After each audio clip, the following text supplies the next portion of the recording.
I would like to thank our panelists here today, a majority from colleges, and we have one panelist from College Greenlight who is here to give us more resources for you to help your students today. We would like to thank our sponsors.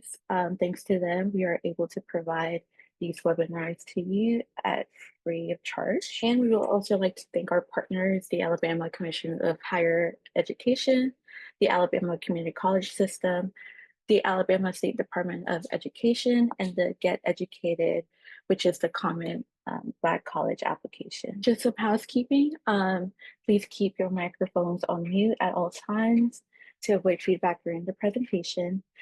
This webinar will be recorded and posted on our YouTube channel. Please submit any questions that you have through the chat feature. And for those that are here to receive professional development credit, they will be poll questions at the end of this webinar. If you'll just answer those, and then you'll be able to receive your credit. Share your commitment to building a college-going culture on social media. You can always tag us on these posts, or you can use the hashtag AL goes to college, hell yes, FAFSA, college, cash for college, I applied, college signing day, or make better room. The Alabama Goes to College has three components. One of them is the Cash for College, which our goal is for every graduating senior to complete the FAFSA, or the free application for federal student aid, before they graduate high school. The other component is the Alabama College Application Week, which is a national effort to increase numbers of first generation college students. And then we also have the College and Career Decision Day, which celebrates students committing to pursue their education past high school. So why post-secondary education? So according to the Alabama Education and Training Outlook occupational projections for 2020 to 2030, which is prepared by the Alabama Department of Labor and Labor Market Information Division, one of the highest projected entry occupation requirements for degrees are master's degrees at 15.5%, followed by the associate's degree at 9.3%. And the median annual wage in 2020 by education, as you can see here on the chart, by the professional degree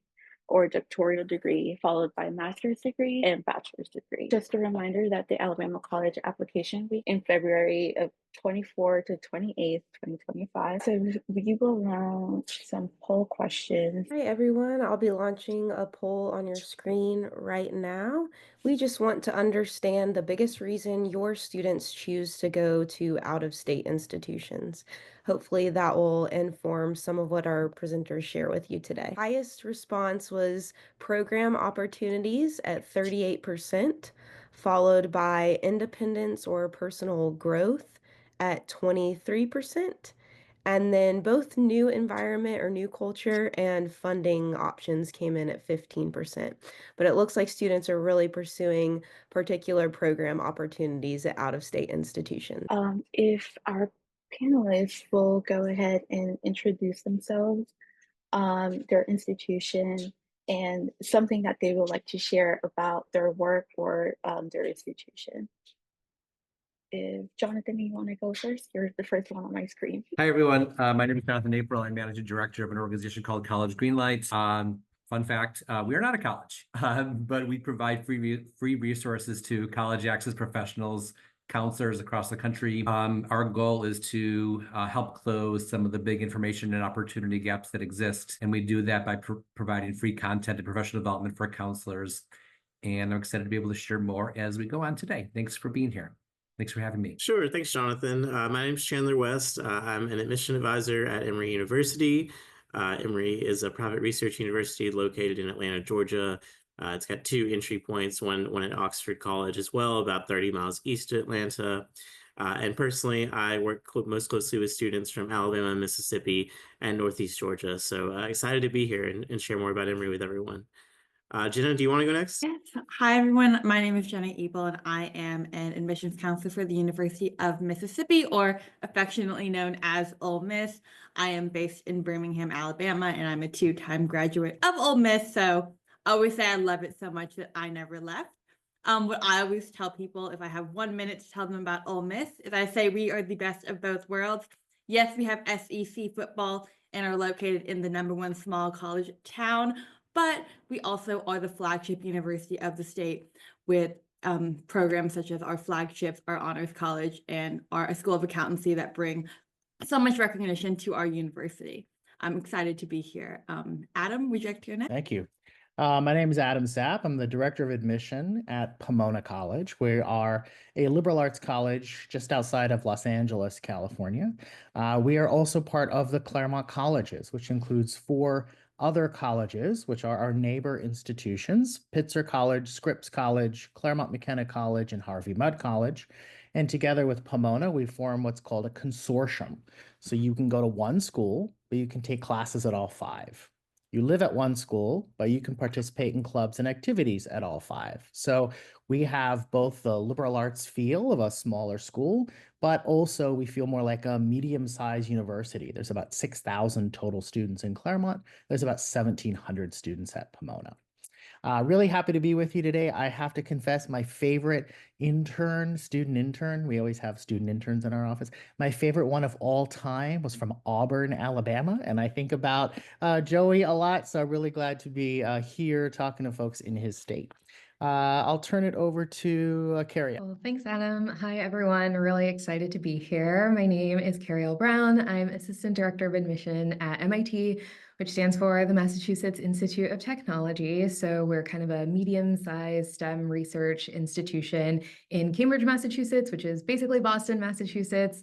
And I think today is one of the rare days I can say the weather we have here is very similar to the weather you're having there. So I think all students can get used to it. So fun fact about MIT, we're actually one of only 9 institutions in the US that offers need-blind admissions with need-based financial aid that meets 100% of demonstrated need, which basically means it's one of the most affordable private institutions in the country, which is, I think, important to convey, especially for folks who are coming from out of state, because I know that the finances can be like a big thing on people's minds. And for a lot of schools, and MIT is one of them, it turns out to be maybe even sometimes a more affordable option than your in-state school. So if you have students who are really interested in like STEM, math, science, building things, tinkering, MIT can be a really great place to explore that. And I'll turn it over to Lena. Thanks so much. Hi, everyone. My name is Lena. I'm here from Columbia University. I'm also the regional representative for Alabama, so happy to serve as like a contact or resource for you or your students. As I mentioned, we're located in New York City, but students really get the best of both worlds. So we have a residential campus, which you can see in my Zoom background, but we also have all of the resources that the city has to offer through internships, research, museums that we incorporate in our core curriculum. So our core curriculum is a main set of classes that all students will take regardless of what they're studying. So we have 2 main undergraduate schools, Columbia College and Columbia Engineering. All students will take a same set of core classes, and that really bonds them and makes sure that they get a well-rounded education. We're also really committed to affordability here. So we're need blind. It means we don't take a student's ability to pay into consideration when making an admissions decision. Also need-based. Our financial aid is based fully on what a student is able to pay and contribute. And then also, we don't give merit-based scholarships or athletic scholarships. So it's fully based on a family's contribution and what they're able to contribute to that education. So that's just a little bit about us and our affordability. So just to start off, some of the a question that I have, once a student is admitted or enrolled, what are their next steps for the process? So anyone from admissions can probably start. So I'm happy to start there. So we don't really have a traditional enrollment fee like a majority of schools do. I kind of tell people, you tell us you're going to show up, please show up in the fall, but we have a couple fees that make up an enrollment deposit. So after you are admitted, you will pay a non-refundable housing deposit, which is $100 and kind of buys your time for room selection. And then in March, you will pay for orientation. It is $135. non-refundable as well. And then for each additional guest you bring, it's $75, which just covers meals and materials. So about $235 of non-refundable fees, but we don't ask you to put down any sort of deposit. Some special programs like our honors college will require a deposit though. Go next. At MIT, there won't be any fees to kind of finish your enrollment or confirm your enrollment. So you'll basically just fill out a form telling us, yes, I accept my spot. And then we will reach out to you with information about like filling out your housing questionnaire and making sure you're confirming all those details for showing up for orientation and all those things, but there won't be fees associated with it. If you wanted to do kind of like extra special activities during orientation, there could be a cost between like $50 and $150 if you wanted to do like field trip type things, but orientation itself doesn't have a cost. So you kind of just fill out the forms and show up to campus and go from there. At Emory, we do have an enrollment deposit. So students, once admitted, will have a period of time to fill out that enrollment deposit form. We do waive the fee for anyone below a certain EFC, expected family contributions. I don't know that number off the top of my head, but we make sure that it's not a financial burden to students. The fee itself is $845 this year. That sort of holds your spot. And then as things progress, you'll get more information about housing and preparing to come to campus and what you should bring and that kind of thing. But it does start with that deposit, and then the information sort of trickles in from there. Yeah, so we're very similar. We have no kind of immediate fees associated with enrolling, but come orientation time, we do have a one-time fee of about $500 for completing like some of the special activities that we have. But again, that fee can be waived pretty easily working with the financial aid office. I don't know if you wanted to share any. Sure. Yeah. You're kind of hearing somewhat similar sort of answers with, vocabulary like orientation and meeting your advisor. And, sometimes I think that, when you're working with students as they're transitioning, you almost have to kind of help them with the vocabulary a little bit. I think particularly for our first gen students and our students who've never been to, who might not have as many college folks in the household, there's a lot of stuff to keep track of. And sometimes in the summer, things like orientation, things like meeting your advisor, there's a lot that actually happens through portals. There's a lot that actually happens over email. And so similar to what my colleagues have talked about, Pomona has an orientation. We have what's called outdoor adventure, which is a sort of 3-day experience that you get to have 2 or 3 days where you might go hiking in a national park, or you might spend some time in San Diego learning how to surf, or you might spend some time at a Dodgers game. We have those kinds of programs as well. But, the whole idea is to kind of acclimate you to campus and help you get comfortable before you jump into class. Thank you. Another question that I have right now. So some colleges or universities are waiving like SAT or ACT requirements for admissions. Are your institutions one of those institutions that are waiving them? If so, are they also waiving those test scores for scholarship? And anyone from the college admissions can answer those for me. I can start, since I'm probably one of the few people representing a school that does require standardized testing. So MIT does require either the SAT or the ACT for students who are applying for first year admission or transfer admission. The thing to know about testing is it's not really related to scholarships though, or financial aid, because all of our financial aid is going to be need-based. And so that's kind of like what Lena was talking about earlier, where it's not going to be based on like, test scores, grades, class rank, athletic ability, music, or anything like that. All the money that we're giving out is just going to be based on your family's ability to pay. And we gather that through the FAFSA and the CSS profile, which I know we'll talk about CSS profile later, but that's how we get that information. So, it basically any family with an income $200,000 or lower won't be paying tuition. And it's a kind of a sliding scale to where a lot of families are paying nothing. So that's like tuition, room board, flights to and from campus and home would be free of cost to students. So it has nothing to do with like your test scores or anything like that. But we do require test scores just on the admissions process. At Emory, we have waived test scores, both SAT, ACT, for admission requirements for the past several years. We're still awaiting a decision on that for current juniors, so students who would graduate in 2026, but that should be updated with plenty of time on our website as we approach the fall. Once we hear news about that. We do have some merit-based scholarships. Testing is not required for those, so that falls in line with our normal admissions policies. Whether if we were to go back to testing would be required for that, but currently it's not. That is a more holistic process. So if a student doesn't submit a test score but wants to be considered for a merit-based scholarship, they still will be. It'll be sort of based on the sum of all the things they submit to us in their application, what they've done in high school, their grades, of course, lots of other things as well. So not singularly based on any test score or anything like that. Yeah, so we are follow the direction of the IHL, who governs all the public universities in Mississippi. So we have been saying this year, and I believe it will be staying the same for next year, is that if you have above a 3.2 GPA, you can apply test optional, but you are highly encouraged to send test scores for scholarship purposes and placement purposes.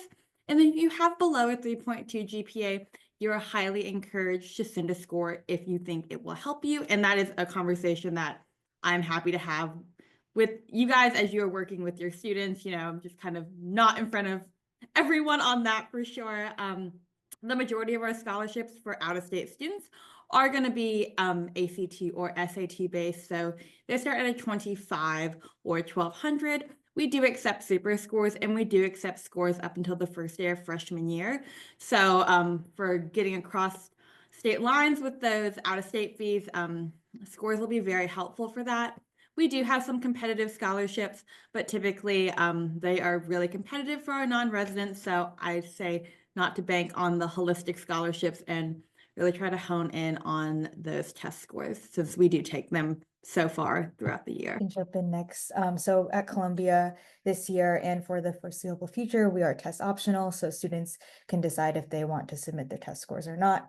But also test scores do not factor into any sort of scholarship or aid rewards. Those are entirely need-based, as I was touching on in the introduction. Pomona's policy is the same as Columbia's. This last year, about half of our students applied without testing, about half with testing, and about half were admitted who had testing, about half were who were admitted to not have testing. So it's pretty even, and that's been the case for the last several years. So let's start talking a little bit more about the finances of going to college. Jonathan, do you have any resources or information that you like to share with our educators who are helping some of these students, getting into these universities and colleges, kind of see their options, especially when they're thinking about paying for college? Sure. I would say a few things. One, often students are scared about the big, scary list price that an institution has. And I really think it's important that students not focus on what would be called the sticker price, but their net price. Every college is required to provide on their website what their net price is. So every college, you can just Google, MIT net price calculator, and you can find MIT's net price calculator, and you can find out what the cost of college might be for you. Just kind of like flying on a plane, everybody pays a different price. And so it's important, especially for low-income students, to know that many institutions that have a high sticker price might have a very low net price. Most of the colleges on this call have a very low net price for low-income students. In fact, most of these colleges will meet full need, and so it can be very affordable. You can also check out our website, appily.com, appily.com, and you can search every college. Every college is required to provide their net price average by income bracket. And so that's kind of a quick way that you could find out what a college's net price might be. And so certainly most aid will come from the college that you attend. People think a lot about outside scholarships. Those can be amazing opportunities for students but in general, most students will receive the most aid from colleges. And so certainly we want students to think about colleges that are generous and supportive to them. Also on appley.com, you can use our sites of research outside scholarships to pay for school. We have a list of what we think are some of the best scholarships available for first-gen locum students. So you can definitely use our website to find those. Going back to some of the colleges in on this call, does your college require for students to submit a CSS profile? Yeah, I think it's possible that all the private institutions on this call do require the CSS. Okay, I'm seeing nods. Yeah, so MIT, Emory, Pomona, Columbia are all gonna require the CSS profile. It's kind of a standard practice for private institutions. MIT will also require the FAFSA for students who are domestic students, in addition to the CSS profile. So those are the two tools that we'll use to calculate what we expect a family would be able to contribute to their students' cost of attendance. And that's how you get the EFC that Chandler mentioned, like the estimated family contribution. That's like the number that, based on these two forms, we're saying this is probably what a family can afford to pay for the year. And students will apply for financial aid every year. So that means filling out the FAFSA and the CSS profile every year. And then you will get an EFC every year, and you'll get whatever financial aid that you get for that year. And for MIT, we're packaging financial aid as like total cost of attendance. So again, that's going to include tuition, room, and board, but it's also going to include things like random student fees. Again, if you're coming from out of state, like your budget for flying to and from campus over breaks and stuff, and just some of those like incidental fees that students aren't necessarily thinking about, but once you get to campus, you realize you do have to pay. Books is another example. So all of that will be put into your budget. And depending on how much aid you qualify for, it could all be covered by the need-based financial aid. So yes, CSS profile, FAFSA will help us calculate those numbers. Yeah, and if I could follow up, sometimes I hear from families, why do I have to fill out this extra form? Why do you want this extra information? And I often sort of put it this way and say, we need a little more information. Oftentimes that's going to result in a little more aid. And so thinking about it sort of less as one more form and thinking about it more as an opportunity for my family to really tell the full story of our financial picture, thinking that full story may result in, and oftentimes it does, more financial aid so that college can be more manageable. And I think that sometimes helps families get over that hump of that extra form and thinking about it as from a sort of asset basis rather than a deficit basis. And oftentimes when you look at the CSS profile, we're asking questions that are broader in nature than the federal form, which is a little narrower. It's designed for kind of mass distribution. The CSS profile sometimes gets a little bit more specific. We're asking about things that don't necessarily come up on the free application for federal student aid, because we know that families are strapped in a lot of ways. There's a lot of things that can pinch household finances. And the CSS profile does a good job of giving us that fuller financial picture so that when our colleagues in financial aid sit down to create an award, they have a true understanding of where those pinches are, what's really pinching your finances at home. And you don't have to then explain it and re-explain it to the financial aid office when you get your financial aid back. It reduces appeals. It allows for better financial aid awards to go out the door, and allows your entire financial picture to be given to us so that you get a better award. So you get some of that pushback. That's often what I talk about, and it generally tends to be true. There's a reason why we ask for the As the public college on here, I will say we do not take the CSS. We encourage students to fill out the FAFSA, but we do not require it. Some of our competitive scholarships do require that you demonstrate needs, so you do have to have a FAFSA on file. But at the end of the day, we don't really force students to complete it because we understand that some people may think they're not going to get anything and not want to spend the time, and we're not in the business of telling people how to spend their time at the end of the day. Jonathan, I know that we hear about like going out of state, and sometimes that can be a financial burden even to do a college visit. Are there any resources or any advice that you would give our counselors or educators on the call to help these students, make a college visit or anything that could help them? Yeah, we think it's really important for students that are considering out-of-state options and we think students should consider out-of-state options. It's important for students to visit college campuses, ideally experience life as a college student. At College Greenlight, every year we publish a list of free pre-college summer programs, so opportunities for students to spend a week, 2, 3, 4 on a college campus. There are we just updated our list. It'll be published this week. Our list this year is about 80 different programs, college universities that have opportunities for rising sophomores, rising juniors, rising seniors to take classes, experience life on a college campus, all for free. Which is a phenomenal opportunity. These programs generally, separate programs that are generally for rising seniors are flying-in opportunities. Institutions like Pomona have awesome opportunities for students to fly in for typically a weekend to visit a college campus. Again, these are free visit opportunities. You need to apply.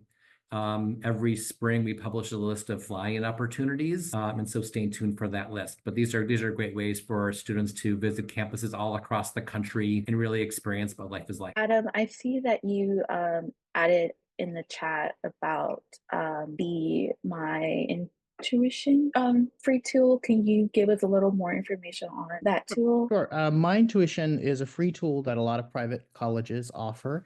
It's 6 questions to a financial aid estimate. So there's 2 tools, right? There's the net price calculator, which takes a little longer to fill out. And for some schools, they've also adopted My Intuition.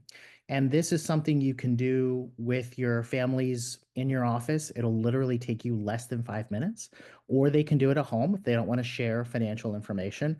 When I do information sessions, I make kids run this during the information session because I actually want them to see how good the financial aid is. And so they often will be like, wow, that's a lot more need-based aid than I thought I was going to get. And this gives families the opportunity to be able to have a ballpark figure. There was a couple of really important surveys that were run the end of last year around what families estimate college costs to be.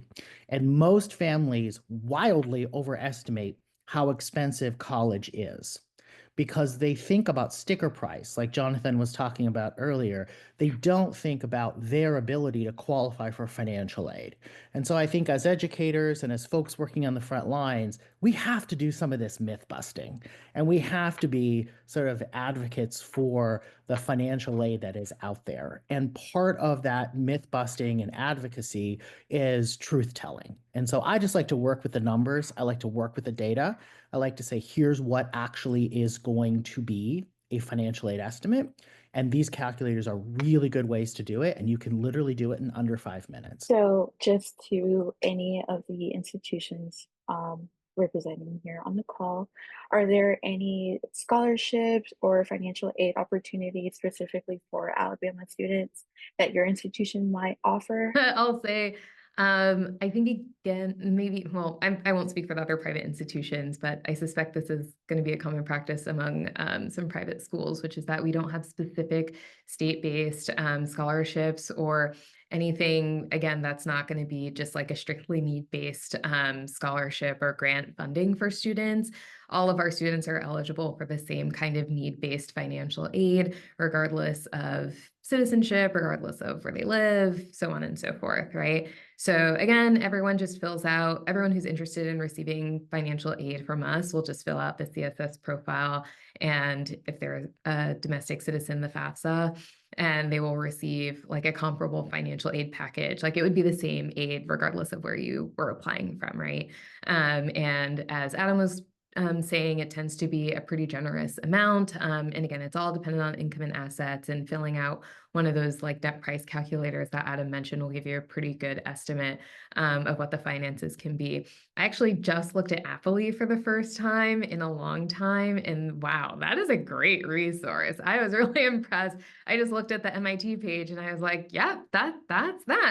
This is a really good tool. So thanks for sharing that. I think that could be another good resource just to get a quick snapshot of what the finances are looking like. Yeah, I will say, although we do not have any specific scholarships towards Alabama, we are a part of the Academic Common Market, which is a program within the Southeast to help get students to schools that have a major that their home state may not have. So for this year, and if you live in the state of Alabama and you want to come to Ole Miss and major in forensic chemistry, geological engineering, or Southern studies, after you are accepted to that program, the first two require a ACT score of a 24 on the math, and Southern Studies requires a application and acceptance into the program. You would work with your Academic Common Market coordinator for the state of Alabama, and they would cover your non-resident fee. However, you cannot double major or have another minor with this program. But if you are interested in one of those three majors, it is a great way to basically become an in-state student tuition-wise. For any of the students that are considering to go out of state, we sometimes hear that from the parents or from the students themselves, about being away from home. What options or support does your institution offer these students to kind of act? Yeah, I can start here. And so I know for each of our private schools on the call, I believe each school is residential. So that's going to be a big component of it, is that basically all students are going to live on campus and, have that community to support them, to help them adapt, have residential life offices that are devoting a lot of time and resources to helping students acclimate to campus once they get there. I know here at Emory, we've got all kinds of supports in place to sort of help students, from advising centers to mental health supports for students who find the adjustment difficult to make, that kind of thing. But I'm sure others can talk more about what their schools are offering. Yeah, I can just add a little bit more to that. So as soon as students are admitted to Columbia, they have the opportunity to connect with an advisor right away. So they can set up meetings, they can email back and forth, and kind of just get prepared to even come to campus. And then once they're on campus, that support continues throughout their 4 years. And then also building on kind of the residential component.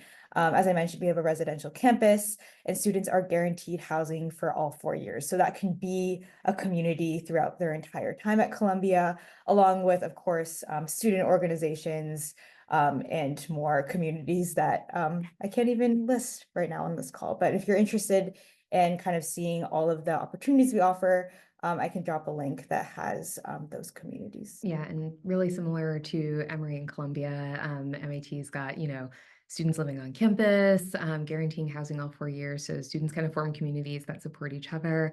But we also have adults in the room. So mental health resources for sure.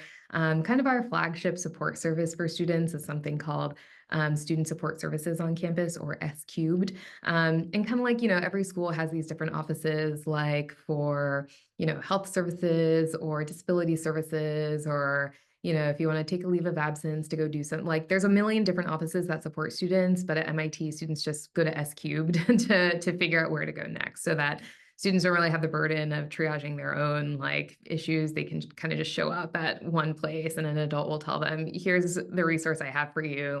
Let me help you set up an appointment so you can go and be on your way. Most of our students, by the way, are coming from out of state. So you're definitely not alone as a student coming from out of state. I know there are also students who maybe don't come from cities, they're coming from smaller towns. They might even be coming from rural backgrounds. And we absolutely have communities on campus for those students as well, including in our admissions office. We've got students who are kind of small town ambassadors who are doing just a little more outreach to those folks to make sure they feel welcome.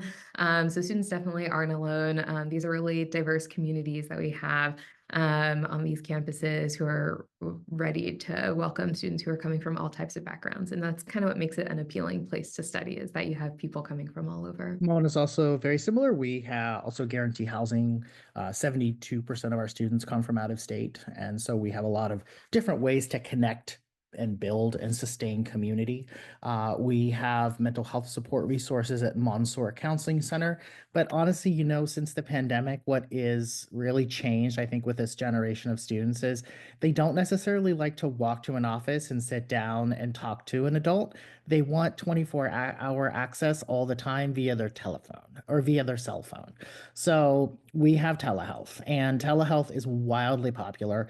Most of the students who access like the first contact for mental health support usually use the 24-hour-a-day telehealth resources, and that's how they actually initiate their mental health support if that is something that they are initiating. Of course, we have lots of adults surrounding our students, and there is a lot of resources, but we also are trying to adapt and be sort of think about how students want to interact and how students want to engage information and resources.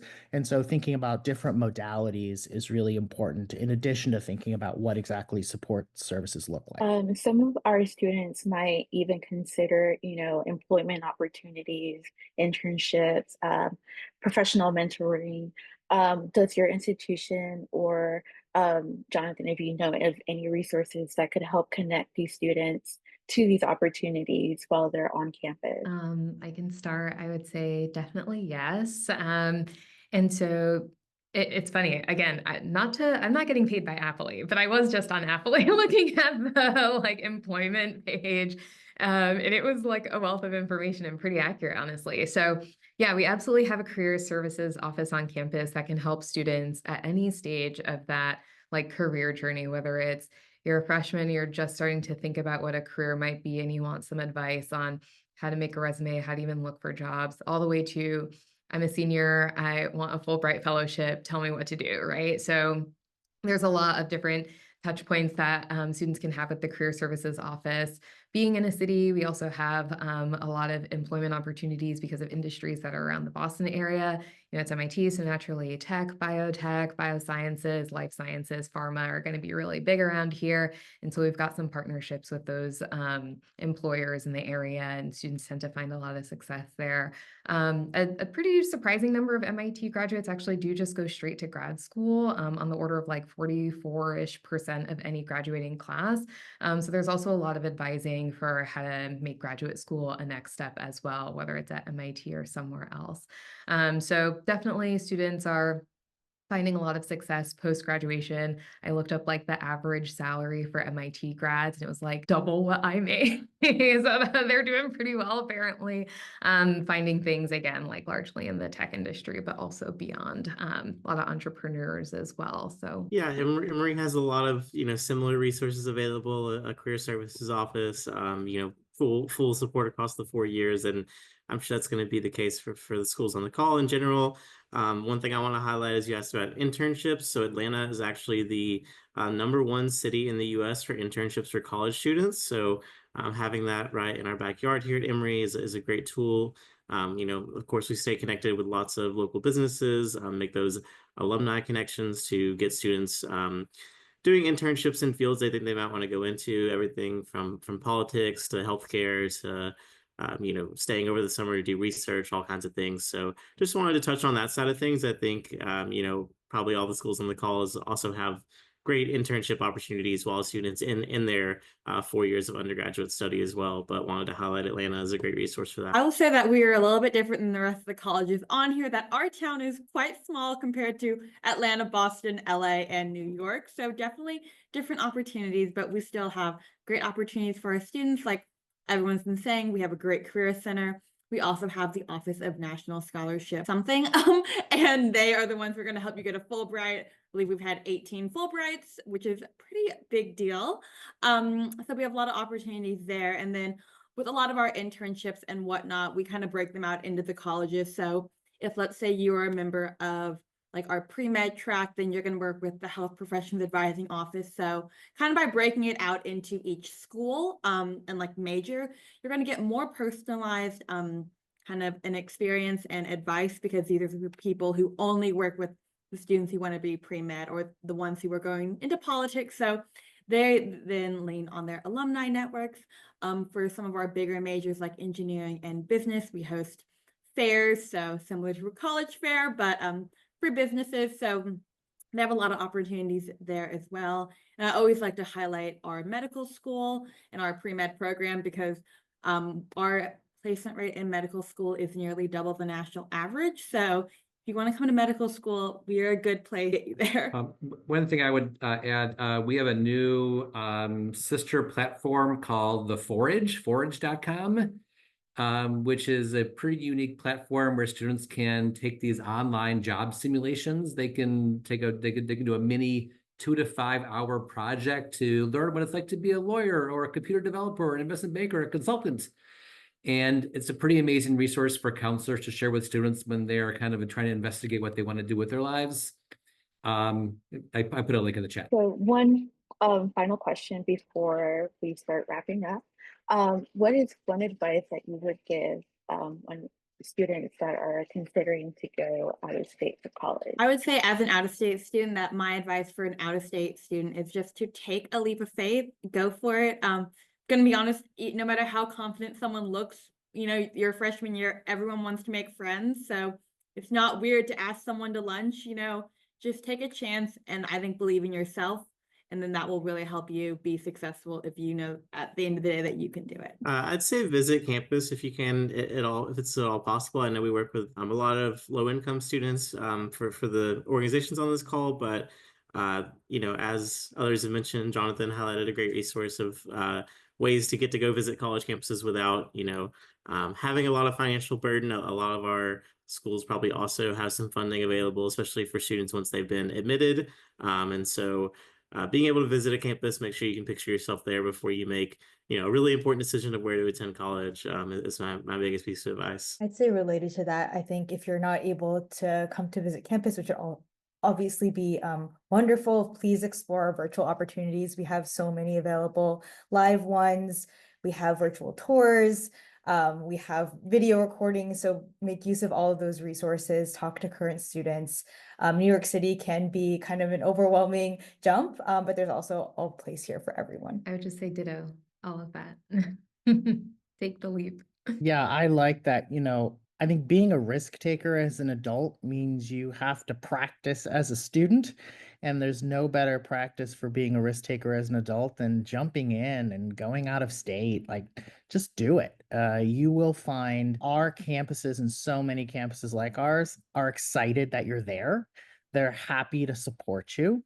And that once you get past those first few weeks of, yeah, you're going to miss some creature comforts, but what you're going to get in replacement for that is lots of opportunities, and there just isn't a substitute for that. One thing I would do is I would encourage all the colleges on this call to reach out to the folks that are on this call on the college side. Institutions would love to have more Alabama students on their campus, and reach out to these people and let them know about your school. If you have visit opportunities that are available, if you've got college fairs. I know that, sorry to promise, but I feel like these people on this call would love to have more opportunities to engage with more schools and more CBOs and more students across the state. So raise your hand, let it be known that you want to connect. Well, I see Marta's working on something. I personally want to say what an amazing panel. Thank you all so much, one, for giving your time and your expertise to the amazing frontline people across our state, which we consider to be our high school counselors and career coaches. We just appreciate you just bringing such a rich, just the tools I kept seeing dropped in the chat. I'm like, oh my gosh, like this is an amazing guidebook, just in this webinar alone. So again, just thank you so much for enriching, again, like the toolkit takeaways that they are going to walk away with today. Here at Alabama Possible, we just can't thank you enough for just bringing your expertise and your knowledge to Alabama. We appreciate it. And once again, we would like to remind you of our tools takeaways, which is available on our YouTube channel. If you have any questions, you can always drop them in the chat. I'm not sure if we have any so far. I didn't see any from our participants, but there are a lot of great resources that were included in the chat, and we'll make sure to include those in our follow-up email as well. Remember about your professional development hours, and course number and section are located right here on the screen. Just a reminder to save the date for February 5th for our Charting Career Pathways webinar at 10:30 a.m. you could always register at alabamapossible.org/events. Also, another reminder that our help desk is available during business hours. The phone number is listed right below, and our contact information on the screen as